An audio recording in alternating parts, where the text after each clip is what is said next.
Ketemu gak? Udah. Buka mana? Chào mọi người, mình là Kina. Cuối tuần vừa rồi mọi người có xem trận chung kết Euro 2020 giữa đội tuyển Anh và Ý không? Thật là một trận đấu hồi hộp và gay cấn.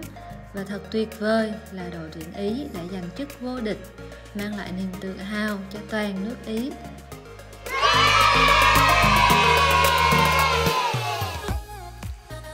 Nếu bạn cũng yêu nước Ý, hãy theo dõi những video của gia đình mình để cùng nhau tìm hiểu về văn hóa và du lịch nước Ý, và đặc biệt là hòn đảo Sicily, nơi gia đình mình đang sinh sống. Hôm nay, gia đình mình đang có mặt tại thành phố Palermo, thủ đô của Sicily.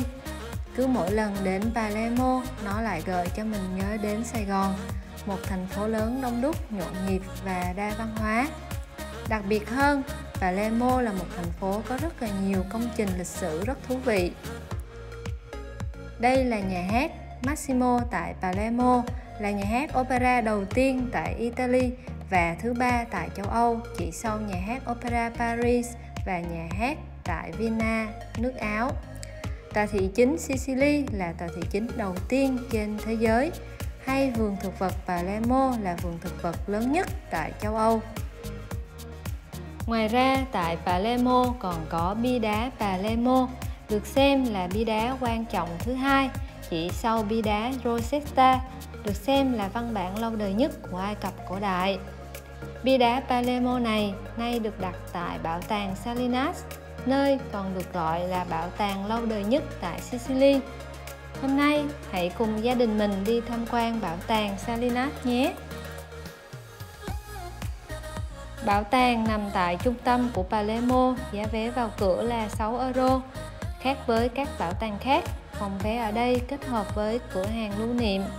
Và tại đây bạn có thể mua cho mình một số đồ lưu niệm đặc trưng về Sicily.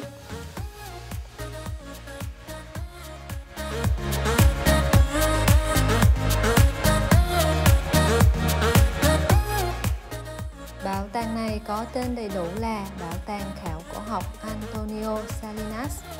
Cái tên Antonio Salinas là tên của một nhà khảo cổ học và nhà nghiên cứu số học nổi tiếng tại Palermo.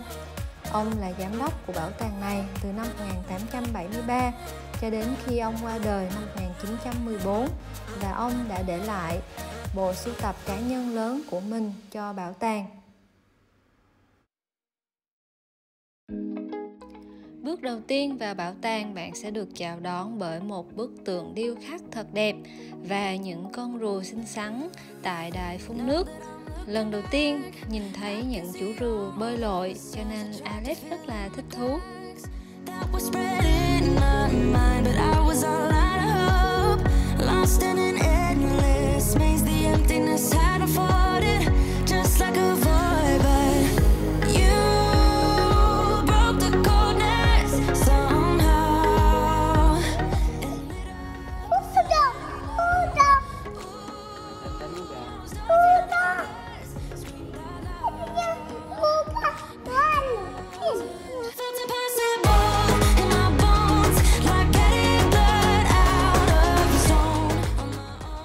Biết không, Sicily là thuộc địa của Hy Lạp vào thế kỷ thứ 8 trước công nguyên, và bảo tàng khảo cổ học Antonio Salinas sở hữu một trong những bộ sưu tập nghệ thuật Punic và Hy Lạp phong phú nhất tại Ý, cũng như nhiều cổ vật liên quan tới lịch sử của Sicily.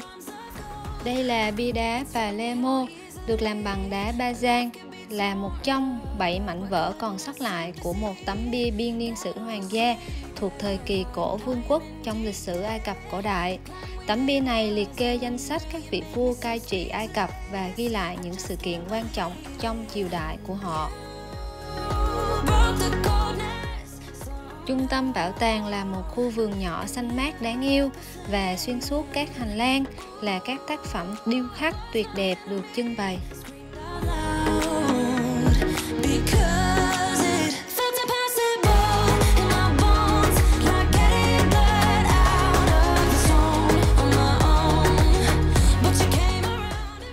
Và nếu để ý kỹ tại khu vườn này, bạn sẽ thấy biểu tượng của thành phố Palermo là biểu tượng con đại bàng có đeo vương miện.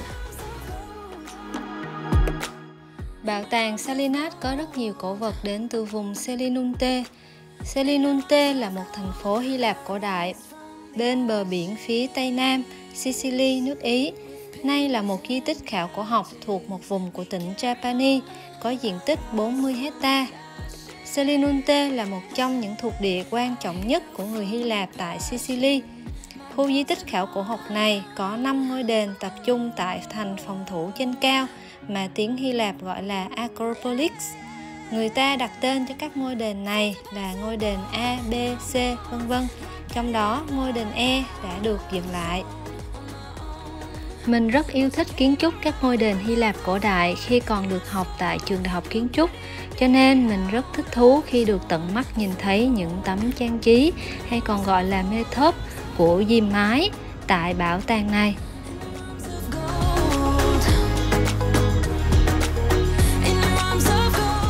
Những cổ vật tại vùng Selinunte có giá trị 2.500 năm tuổi. Nếu các bạn muốn được nhìn thấy những ngôi đền cổ Hy Lạp tại Sicily ở khu khảo cổ học Selinunte, hãy cho mình biết nha. Có thể là nhà mình sẽ đi đến đó và quay một video để cho các bạn xem.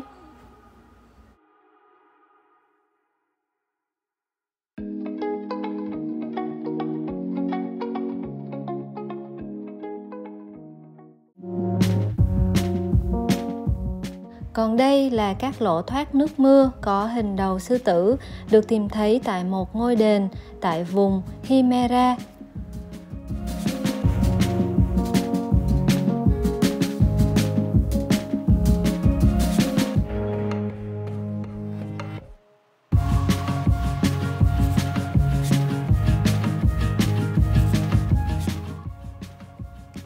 Và đây là hình ảnh tái tạo một góc mặt tiền tại khu đền C tại Selinunte với mặt nạ hình nhân sư.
Bức tượng này được tìm thấy vào ngày 13 tháng 7 năm 1933 tại Trapani một cách hết sức tình cờ. Một số thủy thủ phát hiện ra có một tảng đá chỗ nước cạn có thể làm hỏng thuyền của họ, nên họ đã dùng một cái cây sắt để đập cho tảng đá vỡ ra, và họ đã phát hiện ra đó không phải là tảng đá mà là một bức tượng. Đó là lý do mà bức tượng có một cái lỗ thủng như vậy. Đây là tượng khắc họa một người đàn ông thời Hy Lạp, có từ thời thế kỷ thứ 6 trước công nguyên.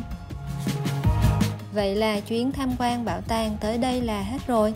Nếu là người yêu thích bảo tàng, đây là nơi nhất định bạn phải ghé thăm khi đến du lịch tại Sicily nha.